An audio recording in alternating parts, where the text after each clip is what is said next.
오늘은 성루카복음사가 주일입니다. 여러분, 뭐 때문에 사십니까? 하고 물으면 뭐라 대답하실 겁니까? 복음 선포가 없었다면 삶의 의미가 없습니다. 오늘 복음에서 핵심적인 내용이 하느님의 나라가 여러분에게 가까이 왔습니다 하고 말하여라. 이거 예수님이 선포하셨던 내용을 이제 이런 두 제자한테도 같이 외치라고 말씀하시는 겁니다. 하느님의 나라가 여러분에게 가까이 왔습니다.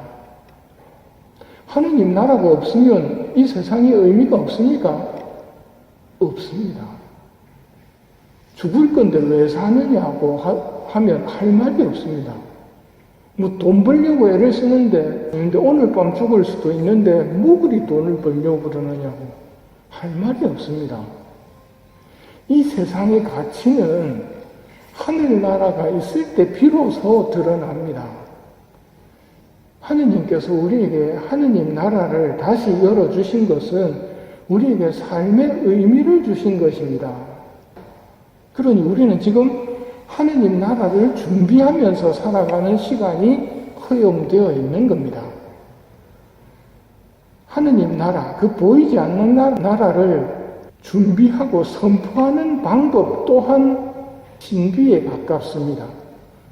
오늘 예수님께서 제자들을 파견하시며 돈주머니도 여행 보따리도 신발도 지니지 말라고 말씀하십니다. 길에서 아무에게도 인사하지 말라고 말씀하십니다. 아무것도 지니지 말라는 말씀은 오로지 하늘에 의지하라는 의미입니다. 하느님만 의지하고 돈을 믿거나 여행 보따리를 믿거나 여벌 신발을 믿지 말라는 뜻입니다.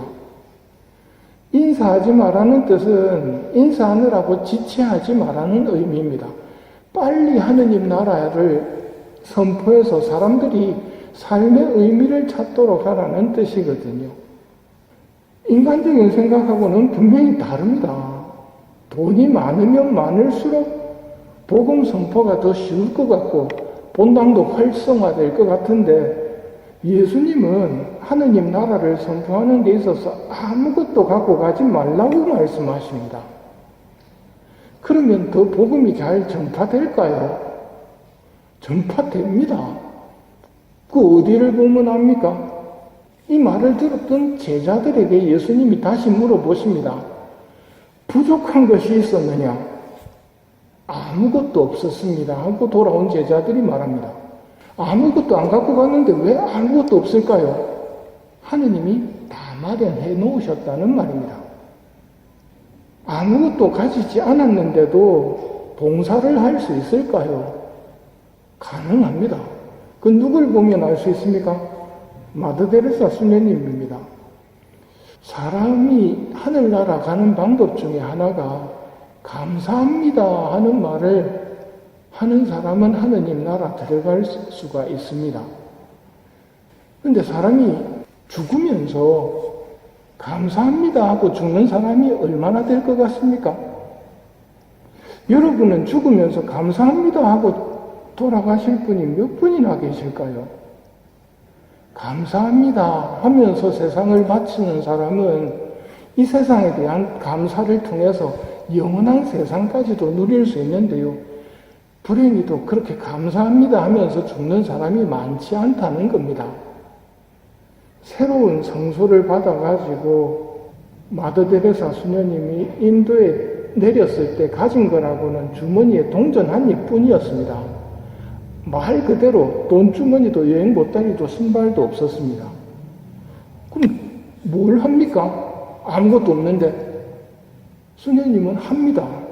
뭘 하느냐면 그때 죽어가는 사람을 봅니다. 내버려진 사람입니다. 다리는 쥐가 와서 파묻고 있었습니다. 그런데 사람들은 쳐다보도 안 하고 무관심 속에 버려져 있었습니다. 수녀님은 드디어 할 일을 찾은 겁니다. 사람이 사람답게 죽도록 하자. 이건 내가 할 수 있는 일이다. 그래서 수녀님은 가서 그 사람을 안습니다. 그리고 옆에 자매님한테 부탁을 해서 물을 좀 떠달라고 그럽니다. 물을 먹이고 물도 닦아줍니다. 죽어가는 그 사람을 위해서 기도합니다. 그 사람이 죽으면서 마지막으로 남긴 말이 뭐겠습니까? 감사합니다.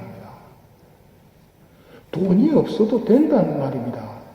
하느님만 계시면, 하느님이 도와주시면 된다는 말입니다.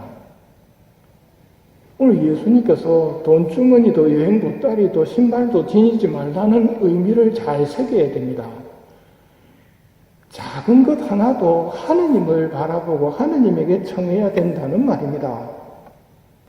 복음 전파를 하는 데 있어서도 돈으로 되는 것이 아니라 하느님을 믿고 되는 것인 것처럼 예수님의 다른 말씀들을 행하는 데 있어서도 하느님의 도움으로 되는 거지 돈으로 되거나 내 결심으로 되는 일은 거의 없습니다.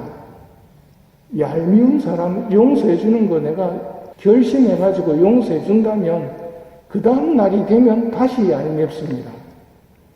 어떤 악습이 있는데 악습을 내가 벗어버리겠다고 결심하면 머지않아 다시 그 악습을 만났을 때는 이기기 어렵습니다. 내 결심으로는 잘 안 된다는 말입니다. 우리 힘만 가지고는 예수님의 말씀을 온전히 실천하기 어렵습니다. 하느님께 바라야 합니다. 예수님이 오늘 그걸 가르쳐 주시고 계신 것입니다. 어떻게 하느님을 불러야 되겠습니까? 재판관을 찾아갔던 과부처럼 낙심하지 말고 끊임없이 기도하는 사람. 그 사람은 악습도 고칠 수 있고 얄미운 사람도 용서할 수 있고 복음 전파도 가능합니다. 예수님께서 돈주머니도 여행 보따리도 신발도 지니지 말고 파견하시는 것은 오로지 하느님만을 의지하라는 가르침입니다. 이런 말씀을 들으면서 내 생각으로 그 택도 없다 하면서 하느님의 말씀을 무시하는 게 요즘 많이 보이는 멸망의 길을 걷는 사람들의 모습입니다. 그 사람들은 자기 힘밖에 생각 안 하기 때문에 그 택도 없다고 하고 주님의 말씀을 깎아서 듣습니다. 자기가 알아듣는 것만. 그래서는 안 됩니다. 하느님께 의지하고 낙심하지 말고 끊임없이 기도하면 하느님이 도와주십니다. 그러면 죽을 때 우리도 감사합니다 하고 죽을 수 있다는 말입니다. 내 힘만 믿지 말고 하느님을 믿도록 합시다.